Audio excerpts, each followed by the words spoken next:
नमस्कार, बहुत स्वागत आपका। मैं हूं आपके साथ मनुरा सक्सेना और आप देखना शुरू कर चुके हैं मनु की मास्टर क्लास। तो आज हम बात करने वाले हैं मिडिल ईस्ट की सबसे बड़ी और सबसे ताज़ा खबर पर, जहां तनाव के बीच अचानक एक नई डील की खबर ने पूरी दुनिया को चौंका दिया है। संयुक्त अरब अमीरात यानी कि यूएई ने कथित तौर पर ईरान के लिए अपना खजाना खोल दिया है। अरबों डॉलर की रकम देने को तैयार हो गया है ताकि ईरान यूएई पर हमला रोक दे। लेकिन यूएई ने इन खबरों को सिरे से खारिज कर दिया है और कहा है ये पूरी तरह झूठी हैं, बेबुनियाद हैं। अमेरिका और ईरान के बीच युद्ध रोकने की बातचीत चल रही है और इसी के बीच ये ड्रामा सामने आया है। इसलिए पूरी कहानी को लेटेस्ट अपडेट्स के साथ आपको विस्तार से स्टेप बाय स्टेप समझाते हैं। एक लंबी और दिलचस्प कहानी है, इसीलिए बैठ जाइए और अंत तक जरूर सुनिए।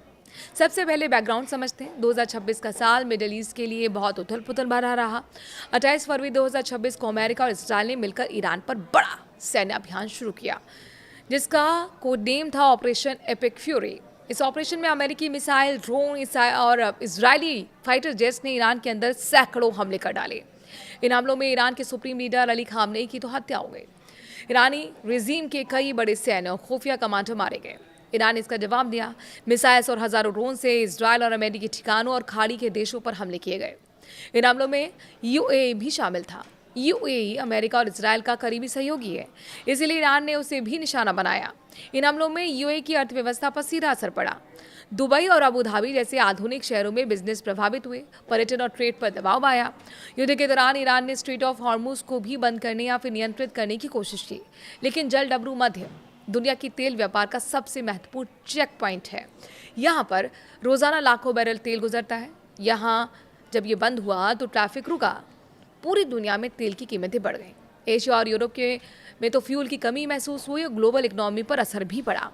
युद्ध करीब 2 महीने तक चला। फिर अप्रैल 2026 के आसपास पाकिस्तान की मध्यस्थता से एक अस्थायी सीज फायर हुआ, लेकिन ये सीज फायर बहुत नाजुक रहा।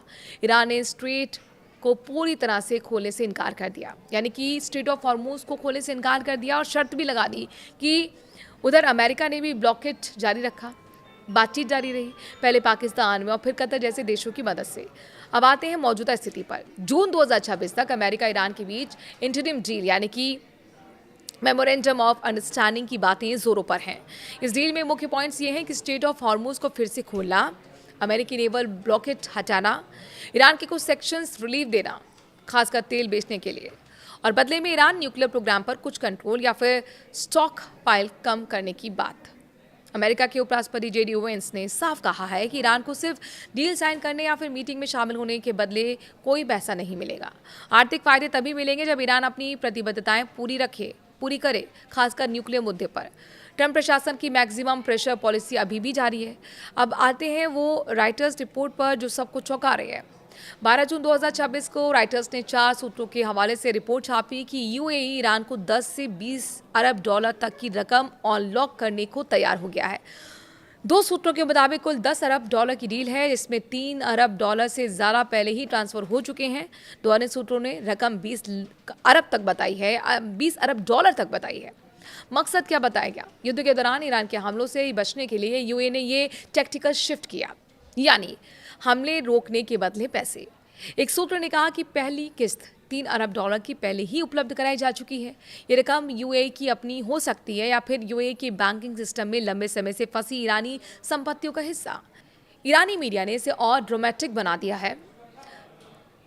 जैसे पोर्टल जो है तबनाक, उन्होंने तस्वीरें जारी की और दावा किया कि A6 RGF रजिस्ट्रेशन वाला Boeing 777JZ business jet Tehran पहुंचा था।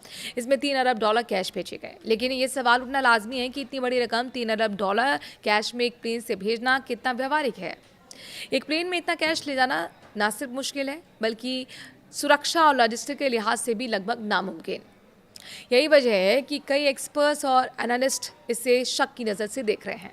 या फिर प्रोपेगेंडा भी हो सकता है। अब सबसे बड़ा ट्विस्ट यूएई का आधिकारिक इनकार। रिपोर्ट आने के बाद यूएई के विदेश मंत्रालय ने बयान जारी कर दिया है।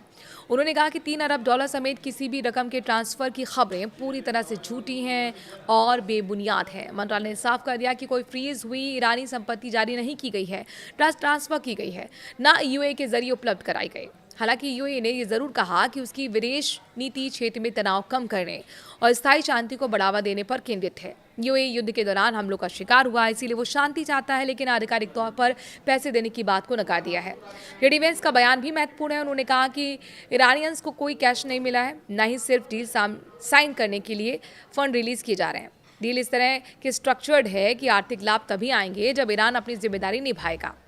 अमेरिकी फंड्स को लिवरेज के तौर पर इस्तेमाल करना चाहता है, ना कि बिना शर्त देने के। अब बात करते हैं इनके मायनों की। अगर राइटर्स की रिपोर्ट सच है तो ये मिडिल ईस्ट की पावर डायनामिक्स को बदल सकता है। यूएई जैसे अमेरिका के सबसे करीबी खाड़ी देश का ईरान से इस तरह का समझौता करना बड़ा संकेत है। यूएई बिजनेस और स्टेबिलिटी चाहता है, हमले बंद हों, स्ट्रेट खुले, ताकि उसकी अर्थव्यवस्था पटरी पर आए। ईरान की तरफ से देखें तो युद्ध और सैंक्शंस से उसकी अर्थव्यवस्था पूरी तरह से प्रभावित हुई है। डॉलर की कमी और तेल निर्यात रुका, महंगाई, ऐसे में कोई भी फंड्स उसके लिए राहत जैसा हो सकता है। लेकिन यूएई का इनकार और यूएस की सख्ती से मामला भी संदेह में है। क्या ये युद्ध थामने की कूटनीति है या फिर मीडिया में अफवाह फैलाने की कोशिश? क्या ईरान न्यूक्लियर मुद्दे पर कोई बड़ी रियायत देगा या ट्रंप प्रशासन मैक्सिमम प्रेशर जारी रखेगा? मिडिल ईस्ट की सियासत हमेशा जटिल रही है। यहाँ हर कदम के पीछे कई लेयर्स होती हैं, आर्थिक हित, सुरक्षा, क्षेत्रीय प्रभाव और ग्लोबल पावर गेम। यूएई का ये कदम दिखाता है कि युद्ध के बाद क्षेत्रीय देश शांति और स्थिरता के लिए नए रास्ते तलाश रहे हैं। अब आपकी राय क्या है? क्या यूएई सच में ईरान को पैसे दे रहा है या सिर्फ अफवाह है? क्या अमेरिका ईरान की डील जल्दी हो पाएगी या स्ट्रेट खुल जाएगा, या फिर तनाव और बढ़ेगा? कमेंट सेक्शन में अपनी राय जरूर बताइए। नमस्कार।